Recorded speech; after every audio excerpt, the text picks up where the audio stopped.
আমি তোমাকে খুঁজতে খুঁজতে হয়রান হয়ে গেছি। আমিও তো তোমার জন্য অপেক্ষা করছি। তাই বুঝি? হ্যাঁ সত্যি সত্যি বলছি, তোমাকে ছাড়া এক দণ্ড আমি থাকতে পারি না। আমিও না। কি করে বলবো তোমার উপবন আমি তন্ন তন্ন করে খুঁজছে, কিন্তু যুবরাজ প্রেম কুমার কোথাও পাচ্ছি না। তাহলে কি যুবরাজকে আমি খুঁজে পাবো না? দেখি সম্ভব নয়তে এগিয়ে দেখি। যুবরাজ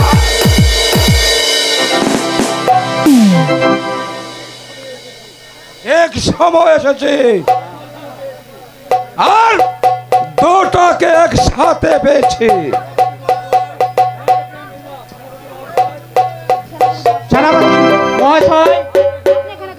আপনি কেন এখানে এসেছেন? আপনি এখান থেকে চলে যান।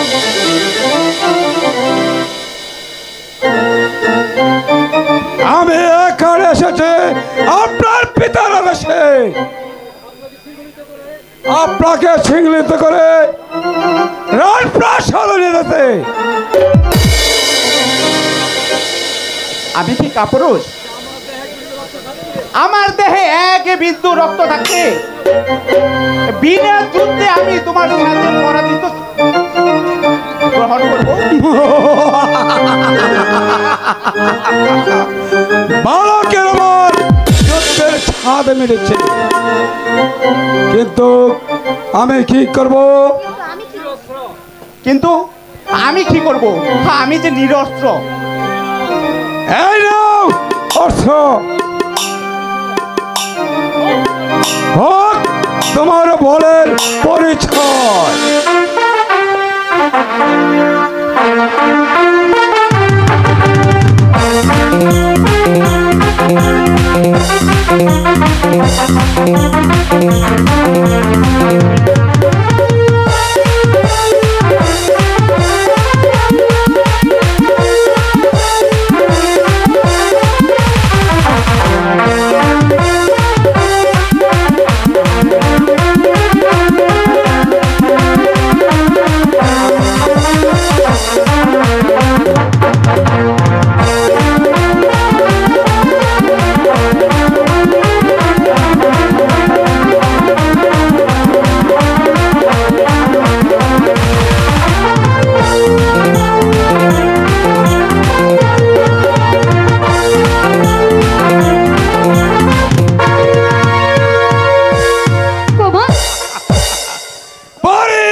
মুহূর্তে বন্দি করো যুবরাজ প্রেম কুমারকে। কুমার, বহু জ্বালাইছে বাবা, বহু জ্বালাইছে। সেনাপতি মহাশয়, আমি আপনার দুটি পায়ে ধরে বলছি, আপনি কুমারকে ছেড়ে দিন, আপনি আমাকে বন্দি করে নিয়ে যান। চুপ কর শয়তানি! তোমার রূপ যৌবন দিয়ে প্রেম কুমারের মাথাটা খেয়েছো, আর আর মাথা খেয়েছো সমাজে। আমাকে আমি ক্ষমা কোনোদিনই করবো না। যাও প্রহরী। কুমার, কুমার,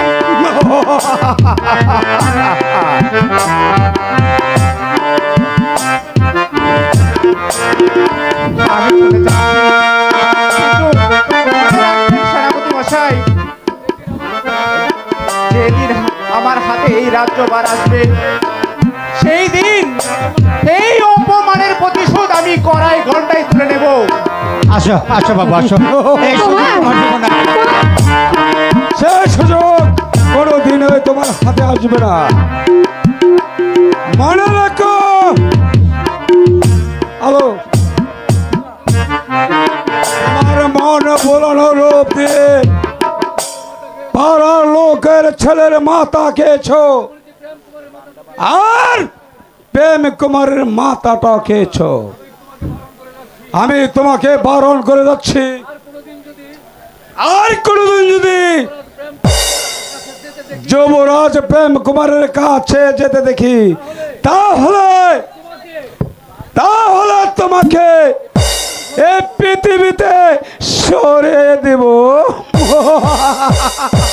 তারাই সেনাপতি মহাশয়, গরিব বলে কি আমরা কথা বলতে জানি না? হ্যাঁ, আমরাও কথা বলতে জানি। আমি আপনাকে বলে যাচ্ছি, এই দিন ভিখারির মেয়ে আলোই হবে ওই প্রাসাদের পুত্রবধূ। এই কথাটি আমি আপনাকে বলে গেলাম, আপনার স্মরণে রেখে। আকাশ চলপন কল্পনা, কোনোদিন তা হওয়ার কোনোদিন সম্ভব হবে না। আমি এখন আসি।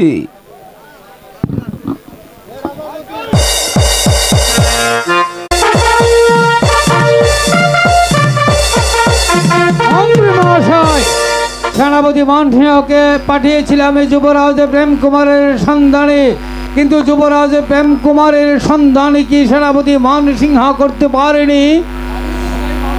আমিও তো তাই ভাবছি মহারাজ। মহারাজার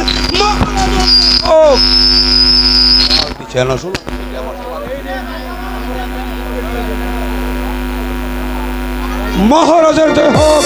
এই চলবে হল আপনার সামনে যুবরাজ প্রেম কুমারকে আমি ধরে নিয়ে এসেছি। সাব্বাস সাব্বাস সেনাপতি, আমি জানি তোমার এই বীরত্বের পরিচয়। যুবরাজকে ধরতে আনতে গিয়ে তুমি বড় ক্লান্ত, তাই তো তুমি বিশ্রামাগারে গিয়ে বিশ্রাম করো। ঠিক আছে মহারাজ, আমি যাচ্ছি। পত্র প্রেম,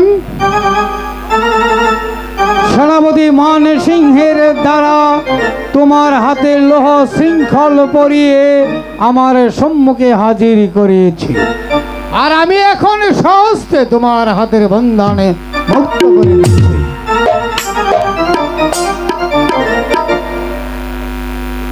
তৎসঙ্গে তোমাকে কয়েকটি কথা জিজ্ঞাসা করো, উত্তর দিবে তুমি আমার কাছে।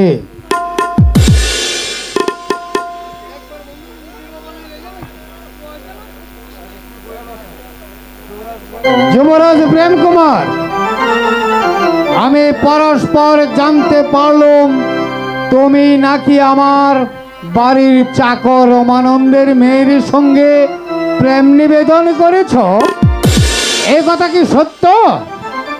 হ্যাঁ পিতা, এ কথা সত্য। প্রেম কুমার, আমি তাকে ভালোবাসি বাবা। ও তো প্রেম। আমি তো মানব তুমি হয়তো ছেলে মানুষ, অবুঝে বুঝে তুমি কি করেছ বুঝতে পারোনি, তাই তোমাকে আমি বলবো, ভুলে যাও পুত্র আলমতির কথা। না, এ হয় না, আমি জেনে শুনে আমি তাকে ভালোবেসেছি পিতা। পুত্র প্রেম আমি তাকে বলতে পারবো না।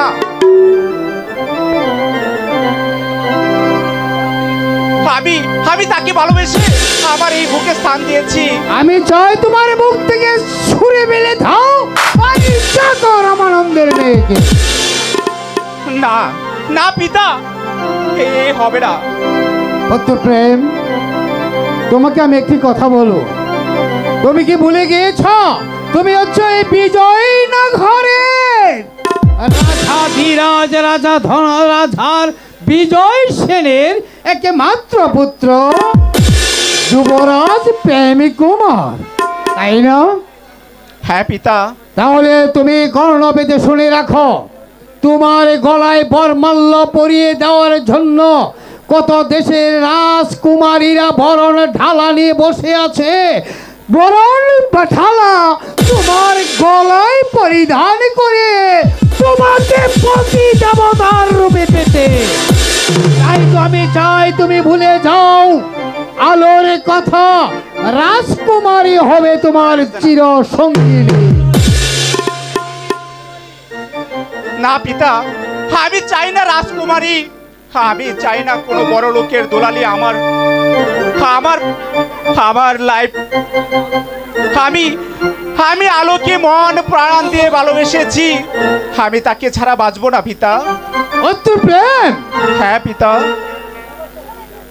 এতক্ষণ আমি তোমার সম্মুখে পিতা হয়ে তোমাকে অনুরোধ করেছিলাম, এখন আমি আর তোমার পিতা নই, এখন হচ্ছে আমি বিজয়নগরের রাজা।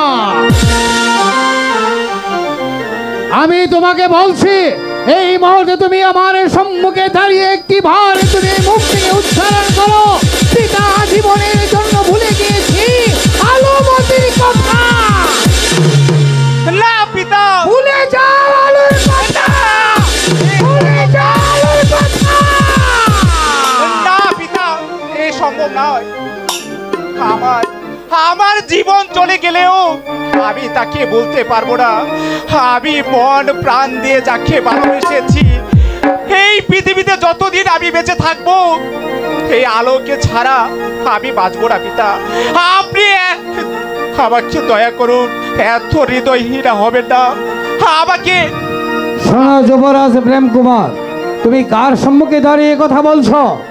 আমি হচ্ছে বিজয়নগরের রাজা, রাজার আদেশ তুমি বারবার অমান্য করেছ। রাজা আদেশ অমান্য করার অপরাধে রাজা বিজয় সেন বাধ্য হব তোমার কঠোর বিচারের জন্য, এই পৃথিবী থেকে সরিয়ে দেওয়ার জন্য।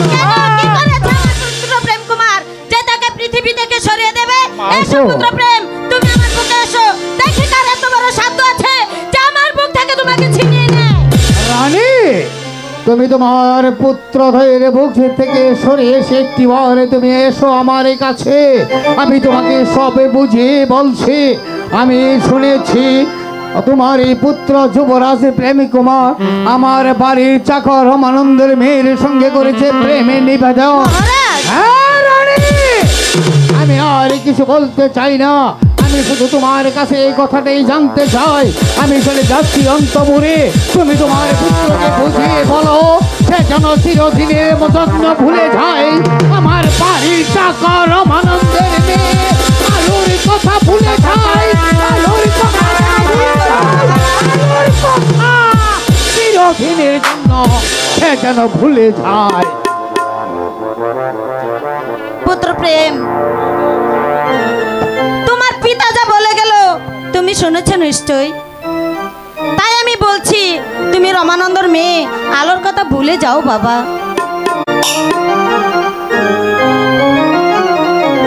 মা, মাগো, আমি যে কখনই আলোকে বলতে পারবো না মা,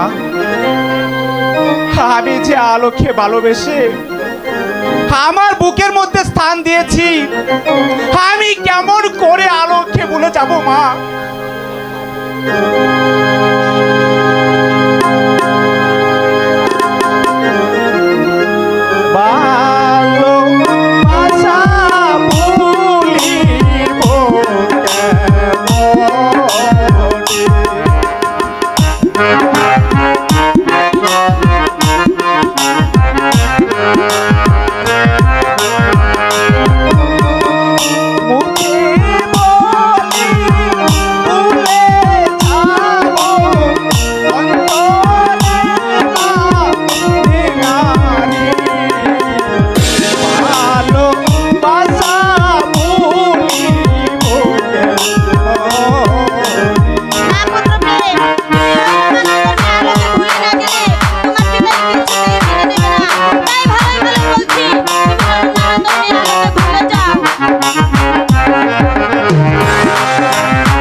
বুঝেছি বাবা, তুমি আমার একমাত্র সন্তান, আমি কি তোমার চোখের পানি সইতে পারি?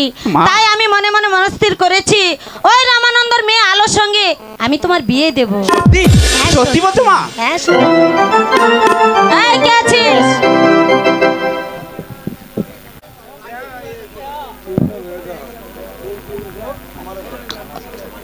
আমাকে কেন স্মরণ করেছেন রানী মশাই?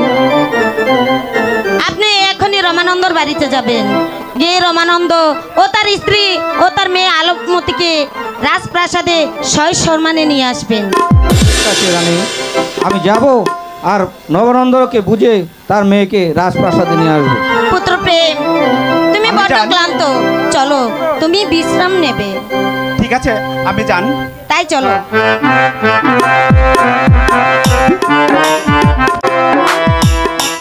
রাজা কঠিনাথের ঠাকুর, এই রাজ্য থেকে বিদায় নিতে হবে ঠাকুর, বলে দাও ঠাকুর, বলে দাও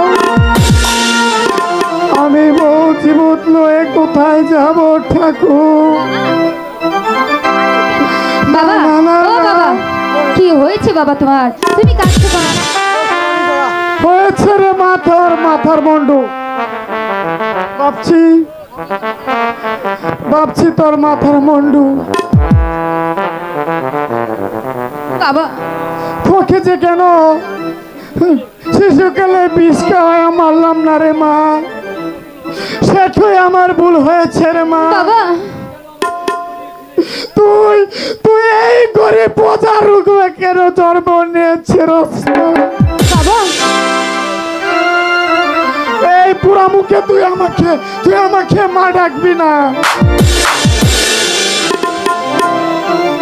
মা বলে ডাকবি না। আর বাবা ডাক শুনতে চাই না। কি বলছো তুমি?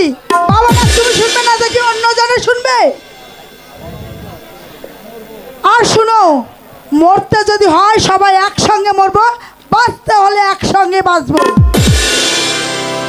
মা, মন্ত্রী কই মন্ত্রী?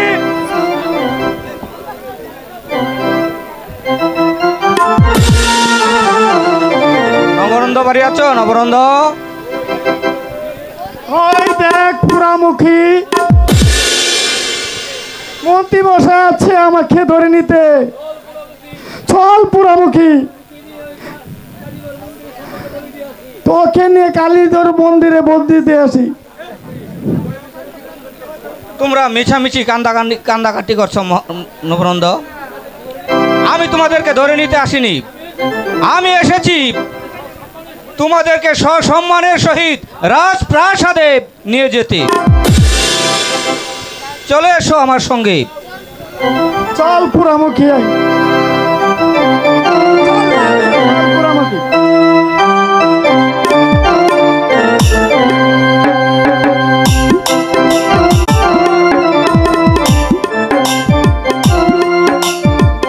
মন্ত্রী মহাশয়কে পাঠিয়েছি রমানন্দ তার মেয়ে ও তার স্ত্রীকে নিয়ে আসতে, এখনো আসছে না কেন?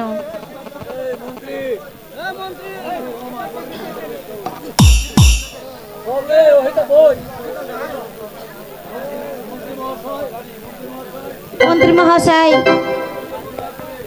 এখন বিলম্ব না করে আপনি বিয়ের আয়োজন করুন।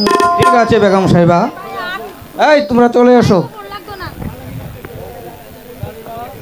রানীমা, রানীমা,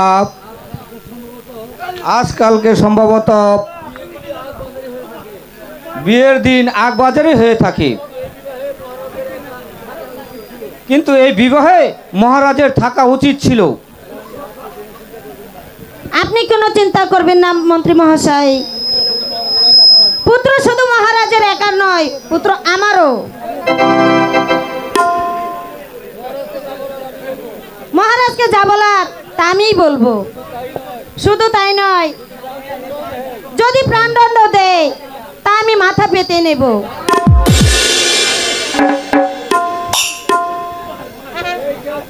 এই কে আছিস? বিয়ের আসবাবপত্র নিয়ে আয়।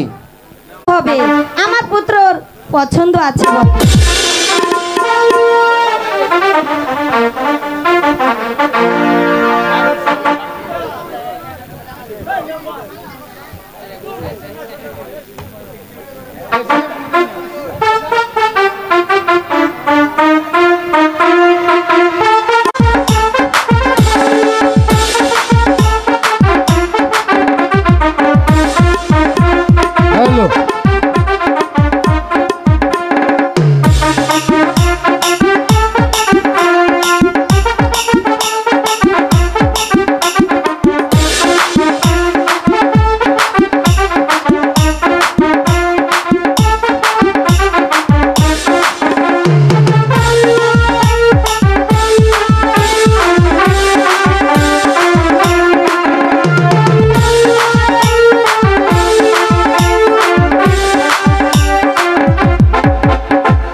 মহারাজ, যুবরাজ প্রেম কুমারের বিয়ের উৎসব মহারাজ। যুবরাজ প্রেমী কুমারের বিয়ে হচ্ছে কার সঙ্গে? রমানন্দর মেয়ে আলোর সঙ্গে মহারাজ। মহারাজ, আমার ভুল হয়েছে, যা শাস্তি দিতে হয় আপনি আমাকেই দিন। না মহারাজ, অপরাধ করেছি আমি, শাস্তি যা দিতে হয় আমাকে দিন মহারাজ। না না মন্ত্রী মহাশয়, তা হয় না রানী। তোমরা কেউ অপরাধ করনি। অপরাধ করেছে কে জানো? অপরাধ করেছি আমি। কেন এই বা এত বিলম্বে আমি আসিলাম? কেন আমি তাদের মালা বদলের পূর্বে আসতে পারিনি? তাই তো আজ আমি অপরাধের অপরাধী। হ্যাঁ, অপরাধ যখন আমি করেছি, সেই অপরাধের প্রায়শ্চিত্ত আমাকে করতে হবে। আমার অপরাধের প্রায়শ্চিত্ত কি হবে জানো? হ্যাঁ, আমার অপরাধের প্রায়শ্চিত্ত আমাকে করতে হবে। পুত্র প্রেম, এসো আমার কাছে। এবার বসো তোমার পিতার সিংহাসনে।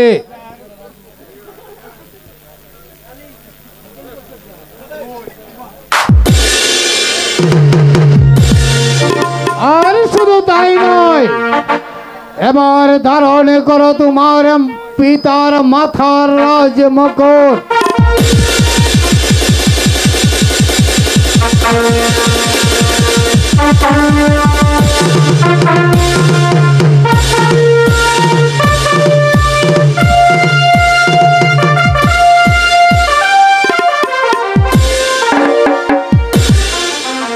এখন তুমি বসেছো আমার সিংহাসনে, আমি দাঁড়িয়ে রয়েছি তোমার সম্মুখে। শুধু একটি কথাই আমি শুধু তোমার কাছ থেকে জানতে চাই। তুমি আমার সম্মুখে বসে এই কথাটি উচ্চারণ করবে, পিতা আমি তোমার সিংহাসনে বসেছি।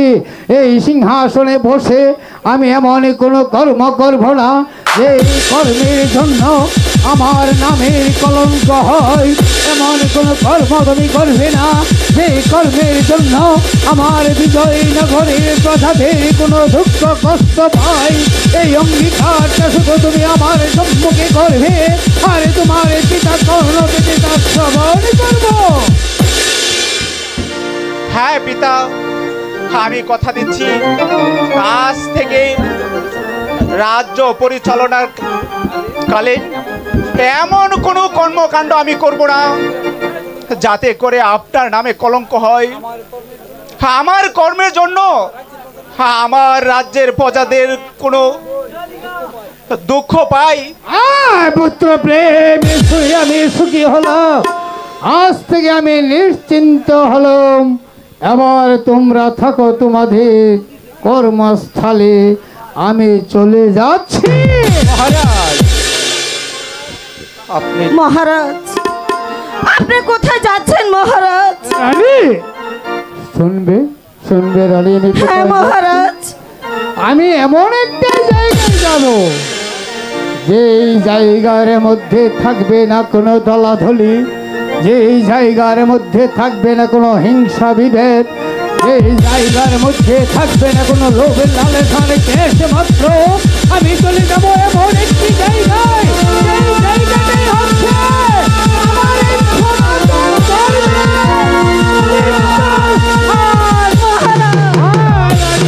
মহারাজ, আপনাকে ছেড়ে আমি কি নিয়ে থাকবো মহারাজ? মহারাজ, তা হয় না রানী, আমি চলে যাচ্ছি সেই তীর্থ পর্যটনে। মহারাজ, তোমরা সবাই সুখে থাকো রানী। মন্ত্রী, আমি আর তোমাদের সঙ্গে দেখা হবে না। রাজ্য পরিচালনা করতে গিয়ে যদি আমি কোনো ভুল ভ্রান্তি আমি আপনাদের সাথে করে থাকি, তাহলে আপনারা সবাই আমাদের নিজ দূরে ক্ষমা করে দিবেন, ক্ষমা করে দিবেন, ক্ষমা করে দিবেন। তুমি ওদেরকে নিয়ে প্রাসাদেই থেকো, আমি দেখি তোমার পিতাকে ফেরাতে পারি কিনা।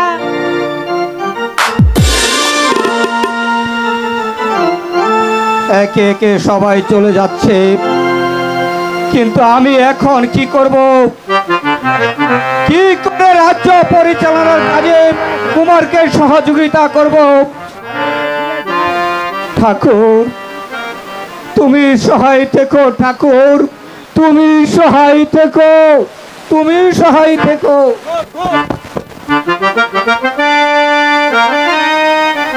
বাবা, মা,